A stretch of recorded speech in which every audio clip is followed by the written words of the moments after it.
Once upon a time in Benares, India, a prince was born who later became King Goodness the Great. He earned this name by always striving to do good, even if it didn't benefit him personally. For instance, he used much of his wealth to build and run 6 charity houses, providing help and kindness to all, including strangers.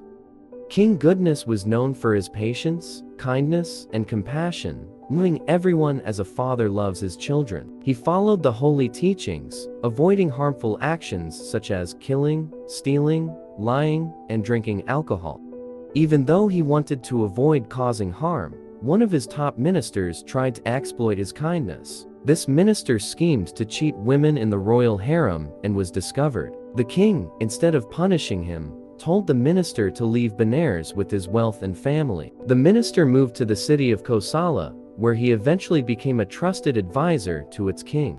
The former minister, now an advisor, told the king of Kosala that Benares was weak and could be easily conquered. To test this, the king of Kosala sent robbers to Benares. King Goodness treated the captured robbers with kindness, giving them money and advising them to change their ways.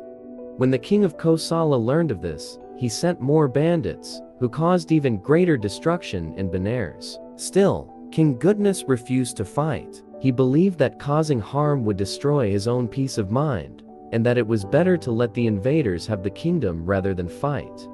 Despite pressure from his ministers and the king of Kosala's threat, King Goodness remained firm in his resolve. He opened the city gates to the invaders and calmly told his ministers to stay silent and composed. The king of Kosala's soldiers captured King Goodness and his ministers and buried them up to their necks in a cemetery. Even as the dirt was being packed around him, King Goodness remained calm and kind. When jackals came to attack, he bravely protected himself and his ministers, eventually freeing them. 2 demons, who were arguing over a dead body, saw King Goodness and asked him to divide it fairly. He agreed and had the demons magically provide him with royal clothes, food, and even a sword. After dividing the body, he asked the demons to return him to his palace.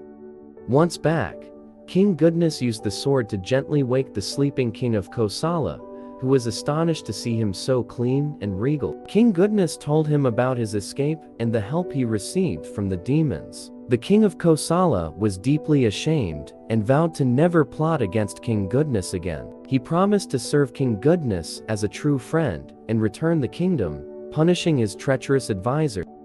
King Goodness continued to rule wisely, promoting kindness and compassion. His reign was peaceful, and he eventually passed away, being reborn in a better state.